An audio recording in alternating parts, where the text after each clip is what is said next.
So, what is up, guys? Sadly, there was no news today, but we have news now. Yesterday, I mean, but now we have the news now on Yggdrasil. So let's get started. Legion with Regalia, Fate, Norn. When this unit attacks a Vanguard, if it is Legion, Soul Blast 6, get a critical, and then have your opponent discard a grade 3 or greater at random to activate a Sentinel. We all knew this was going to happen. The glory treatment is a glory treatment, and that's just how it is for most of the glory units in Vanguard 0. This card actually got a buff once returned. You have another Regalia in your center column. Soul Blast 3 to draw a card. So keep in mind, this is good because A, this Soul Blast 3 isn't bound by Legion. This just means you just need a Regalia unit in the center column to do this effect, which implies you're able to Legion. So hypothetically speaking, if you had one Apple or Grape, you get Soul Charge your cards back after you did one draw, so you get a little bit more bang for your buck. So there's that. So CO Yggdrasil actually is looking like a glory, but right now Yggdrasil is looking more like I'm probably going to push you to 5 and just ride my Brynhilda here, Brynhilda, and just go for game since you pushed me to 4, and I can kill everything, draw cards, and go for game. So most I see actually is pushing the opponent to 5 right now, and then if they push you to 4, you ride this for endgame. That's what I would assume because it's going to be the better play. But if you Soul Blast 6, you have to refuel the soul. So again, you got to be careful with your Soul Blasting to even do Brynhilda's special effect. So you have to be careful, but then again, you get 2 cards back into the soul. And if you're running maybe like a grape or an orange, technically you can Soul Charge right back up to 6 if you need be. It just depends how you have it set up. But yes, Yggdrasil is interesting to say the least. It does get a crit, but so does this one, Nyx. But Nyx is actually bound by, she has to actually be in her own soul to get her crit. Versus this is just Soul Blast 6 to get a crit. So the difference between Nyx and Yggdrasil is, Nyx actually just gets a crit for just Soul Blasting, and the only time you ever Soul Blast is when you draw a card. So yeah, so Nyx only gets this crit by just Soul Blasting 3 at the end of the day, and you're good to go. Versus this, you have to Soul Blast 6, so you have to be a little more careful with your Soul Blasting at the end of the day. This is going to definitely depend what type of aggressive build you'll be running. Obviously, if you run 3 crits, you push them to 3rd damage, you hit the 3 crit, you make them possibly make them lose their Legion. If you, again, if they're on G2 and they didn't play intercepts and they're about to take like 3 damage to the face, that can be a thing. The Regalia Fate Norm, when this unit is put into your drop zone, your Regalia Vanguard gains 5,000. This is nothing. This does nothing for my Legion. My Legion's already going to hit a magic number. I'm only doing like 3 freaking attacks. It's not like my Legion's not going to hit. Yeah, it's definitely not going to hit because there's going to be a booster in the back. So we're good there.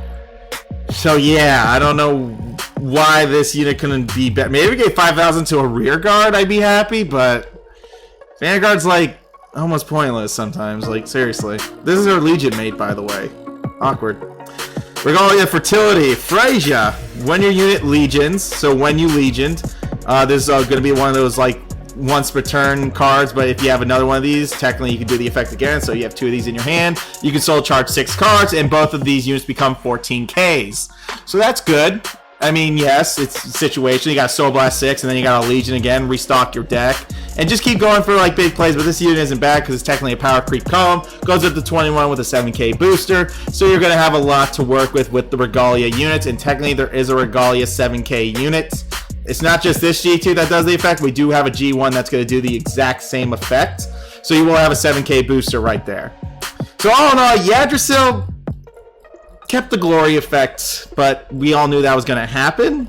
I'm just, a little bit more intrigued by the fact they did buff it to let you draw a card. Obviously, this helps you build units into the soul. So not only soul, but you're able to Legion.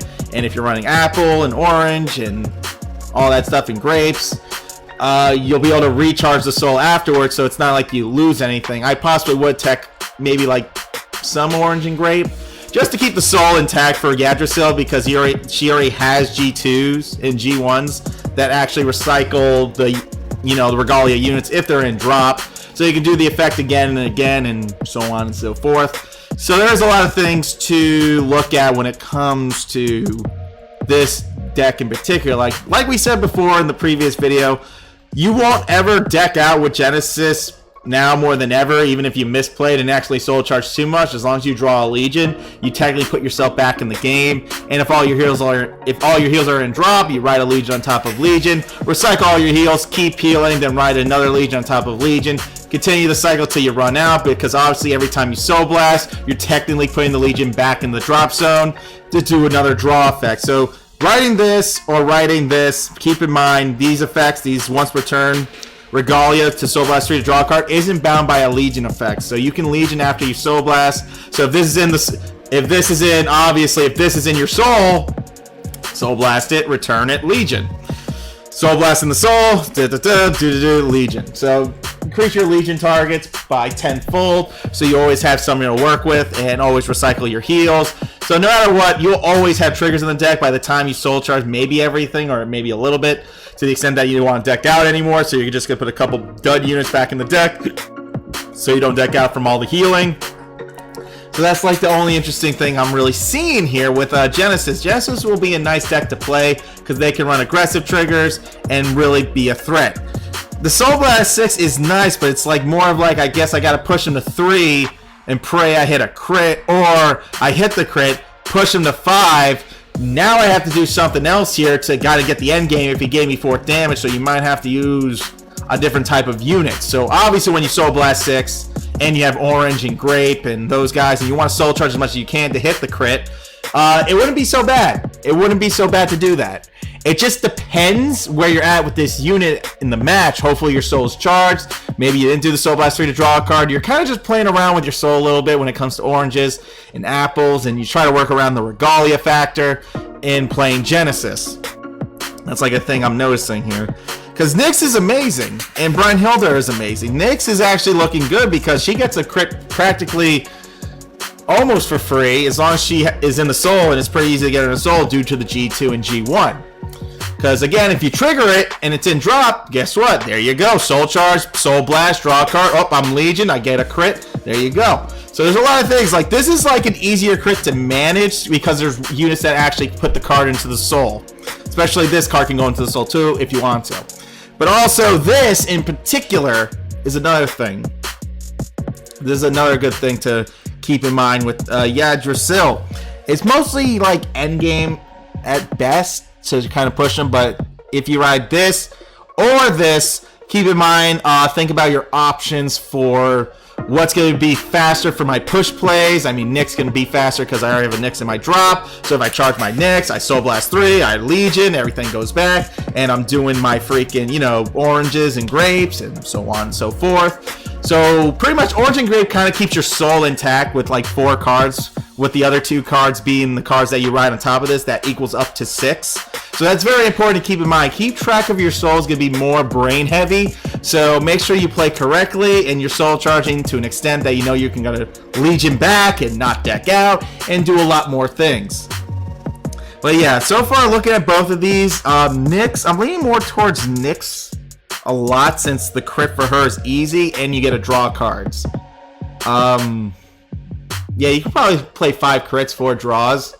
Since you have Legion, you won't really deck out now with draw triggers. And if you use the Regalia units, obviously you can just soul charge the 3 cards anyways and just go about the day. And the best way to soul charge other cards is by doing the Regalia play, Legioning back the Cider and Grape back into your deck. And if they get soul charged again somehow, well, there you go.